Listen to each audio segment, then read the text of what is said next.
Assalamualaikum warahmatullahi wabarakatuh. Yang kami hormati Ibu Dr. Intan Renata Silitonga SPOG MKes selaku dosen pengampu mata kuliah Ilmu Penyakit Dalam. Sebelumnya, perkenalkan kami dari kelompok 1. Saya Tina Tiara Budiman sebagai moderator yang akan memandu jalannya diskusi pada kesempatan kali ini. Di sini saya bersama teman-teman saya, yaitu ada Nia Adia Sukmarati, Deti Pujianti, Depi Mulyanti, saya sendiri, Tina Tiara Budiman, Halisa Dina Aulia, Putri Adinda Lestari, Melani Julianti, Anissa Nurhidayanti, Saira Sipa, Mila Latifah, dan Ami Lestari. Pada kesempatan kali ini, kami akan mempresentasikan hasil diskusi kami, yaitu mengenai kasus ibu hamil dengan infeksi saluran kemih. Baik, langsung saja kepada pemateri 1, saya persilahkan. Baik, terima kasih kepada moderator. Langsung saja kita ke pembahasan yang akan kita bahas di sini. eh, Mencakup yang pertama ada pengertian atau langsung saja ke apa itu infeksi saluran kemih. Infeksi saluran kemih atau urinarius tractus infection adalah berkembang biaknya mikroorganisme di dalam saluran kemih yang dalam keadaan normal tidak mengandung bakteri, virus, atau mikroorganisme lain. Tempat yang sering mengalami infeksi saluran kemih adalah kandung kemih atau sistitis, kemudian ada uretra atau uretritis, dan ginjal pyelonephritis. Next. Kemudian di sini ada penyebab infeksi saluran kemih. Bakteri yang paling sering menjadi penyebab infeksi saluran kemih adalah E. coli. Namun ada beberapa jenis bakteri lainnya juga seperti yang pertama ada Pseudomonas atau terus juga ada Proteus. Kemudian ada Klebsiella penyebab infeksi saluran kemih complication. Yang kedua, di sini ada Escherichia coli, 90% penyebab infeksi saluran kemih uncomplicated. Kemudian ada Enterobacter, ada juga Staphylococcus epidermis, kemudian ada Enterococci, dan lain-lain. Next.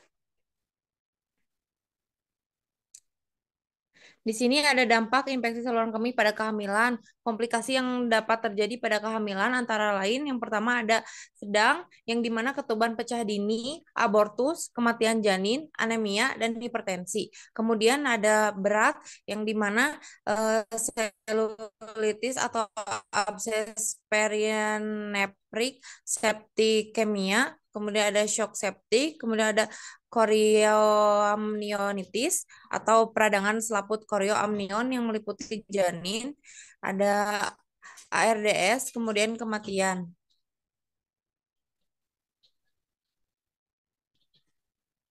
Di sini juga ada faktor resiko infeksi saluran kemih pada kehamilan, yang dimana faktor-faktor resiko yang dapat meningkatkan infeksi saluran kemih pada kehamilan antara lain yang pertama ada perubahan morfologi pada kehamilan yang dilatasi pelvis renal dan ureter, terutama setelah kehamilan 20 minggu. Kemudian yang kedua adalah ada riwayat infeksi saluran kemih, yang mana pemeriksaan infeksi saluran kemih antepartum sebelum perawatan prenatal pada kehamilan sebelumnya. Kemudian yang ketiga ada kelompok sosial ekonomi rendah, yang dimana standar hidup yang lebih tinggi di dunia industri memiliki hubungan erat dengan rendahnya kejadian infeksi saluran kemih. Kemudian yang keempat ada aktivitas seksual, yang dimana faktor resiko terjadinya infeksi saluran kemih pada kehamilan ini juga disebabkan oleh aktivitas seksual. Kemudian yang kelima, di sini ada penggunaan alat-alat medis, yang dimana infeksi saluran kemih pada kehamilan umumnya terjadi akibat pemakaian alat-alat medis. Kemudian di sini ada yang keenam ada memiliki kebiasaan buruk seperti sering menahan kencing dan kurangnya hygiene.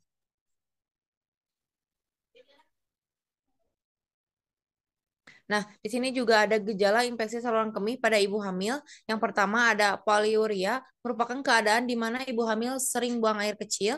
Kemudian ada disuria, adanya rasa nyeri, adanya sensasi terbakar atau perih pada saat buang air kecil. Kemudian ada kram di punggung bagian bawah atau perut bagian bawah. Kemudian ada urin terlihat keruh atau berbau. Yang kelima juga ada demam, menggigil. Keenam juga ada sakit pinggang jika infeksi menjalar ke ginjal. Kemudian ketujuh ada mual muntah dan kedelapan nyeri punggung. Baik, mungkin cukup sekian yang bisa saya sampaikan. Selanjutnya saya serahkan kepada pemateri 2. Terima kasih. Baik, terima kasih kepada pemateri 1. Saya akan melanjutkan materi selanjutnya. Di sini ada patofisiologi ISK pada ibu hamil. Selama kehamilan terjadi pembesaran ginjal sekitar 1 sampai 1,5 cm sesuai dengan peningkatan berat badan. Aliran plasma ginjal meningkat 50% pada saat melahirkan. Terjadi hiperplasia otot kaliks ginjal saat hamil. Resiko infeksi saluran kemih akan semakin meningkat. Rahim yang terus membesar akan mendorong saluran ureter dan kandungan kemih. Hal ini membuat pengeluaran urin jadi terhambat. Urin pun jadi tertahan lebih lama di dalam kandung kemih. Selanjutnya, selama urin tertahan, bakteri yang masuk jadi lebih leluasa untuk berkembang biak. Itulah kenapa meski sering ingin buang air kecil, ibu hamil harus sering melakukannya. Jangan ditunda-tunda ketika ibu hamil ingin buang air kecil.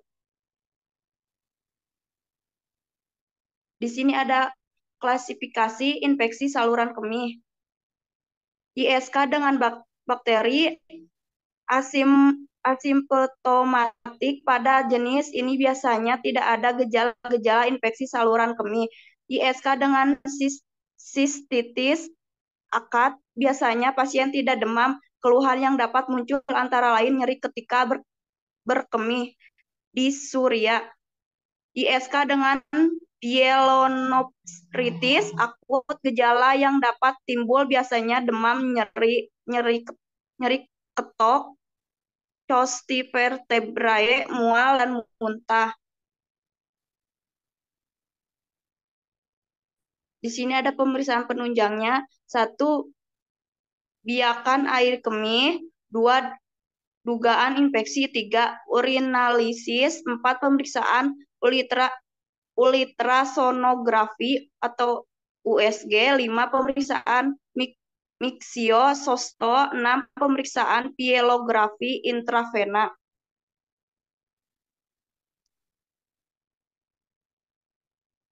Pemeriksaan diagnostik. 1. Tes urin dilakukan dengan cara mengambil sampel urin dan melakukan pengecekan di laboratorium. 2. Kultur urin memeriksa adanya pertumbuhan bakteri saluran kencing pada ibu hamil. 3. Cestogram. Pemeriksaan digunakan pemindai X-ray. 4. Pemeriksaan kestofik. Pemeriksaan dilakukan dengan cara memasukkan tabung kecil ke dalam uretra. Pengobatan non-farmakologi. 1. Minum air yang cukup dapat membantu mencegah dehidrasi dan membuang kelebihan bakteri penyebab ISK. 2. Membersihkan area genitalia dengan baik. Bersihkan area genitalia setiap selesai buang air kecil, sebelum dan sesudah berhubungan intim. 3. Konsumsi vitamin C. Asupan vitamin C yang dianjurkan untuk ibu hamil berasal dari makanan alami seperti buah-buahan. Di sini ada pengobatan farmakologi. 1. Nitrofuration monohidrat 100 mg 2 kali sehari selama 5-7 hari. 2. Ada amoxicillin 500 gram 2-3 kali sehari selama 5-7 hari. 3. Ada fenazopyridin hidroklorida. Obat ini digunakan untuk meredakan nyeri. 4. Ada antispasmodid detail sulfoksida, DMSO, obsuptin, pelapokat, semasme saluran kemih akibat infeksi atau cedera. Mungkin segitu saja materi yang dapat saya sampaikan. Saya kembalikan kepada moderator. Baik, terima kasih kepada tim materi yang sudah memaparkan materi kita pada pagi ini. Selanjutnya mungkin langsung saja ke sesi role play. Saya persilakan.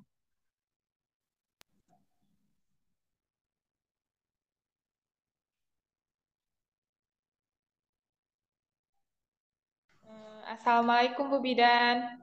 Waalaikumsalam, silahkan duduk Bu. Perkenalkan, nama saya Bidan Anissa. Sebelumnya dengan Ibu siapa dan umurnya berapa ya? Saya dengan Ibu Ami, umur saya 30 tahun Bu. Oh, baik Ibu Ami, ini kehamilan Ibu yang pertama Bu. Kemudian Ibu tinggal di mana?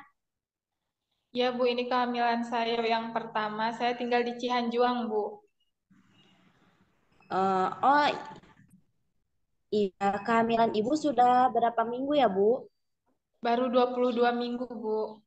Oh iya, sebelumnya apakah ada yang saya bantu Bu?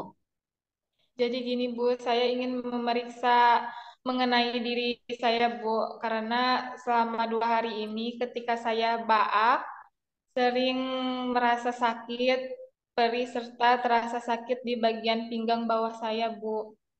Apakah Ibu sebelumnya pernah mengalami hal yang sama? Tidak Bu. Lalu selain itu, apakah ada gejala yang lain Ibu rasakan?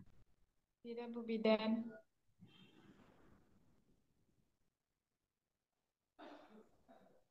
Jadi begini Bu, gejala yang dialami saat ini menunjukkan bahwa Ibu mengalami ISK atau infeksi saluran kemih. Hal itulah yang menyebabkan rasa perih dan tidak nyaman saat Ibu pipis. Apakah itu berbahaya, Bu? Iya Bu, jika kondisi ini terus berlanjutan, bisa berbahaya bagi kesehatan Ibu dan bayinya. Lalu apa saja yang bisa saya lakukan, Bu, supaya cepat sembuh?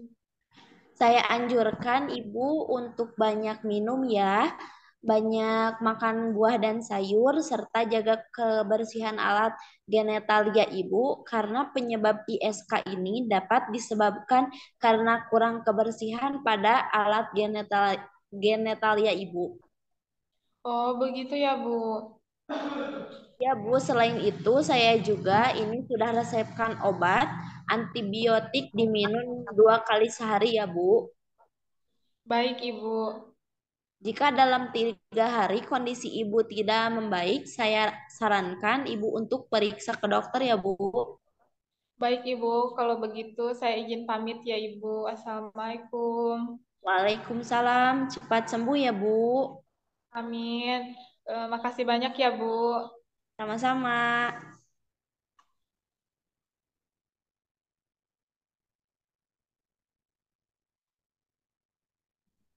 Mungkin cukup sekian diskusi kita kali ini. Semoga bermanfaat bagi yang menonton. Mohon maaf apabila ada kesalahan. Wassalamualaikum warahmatullahi wabarakatuh.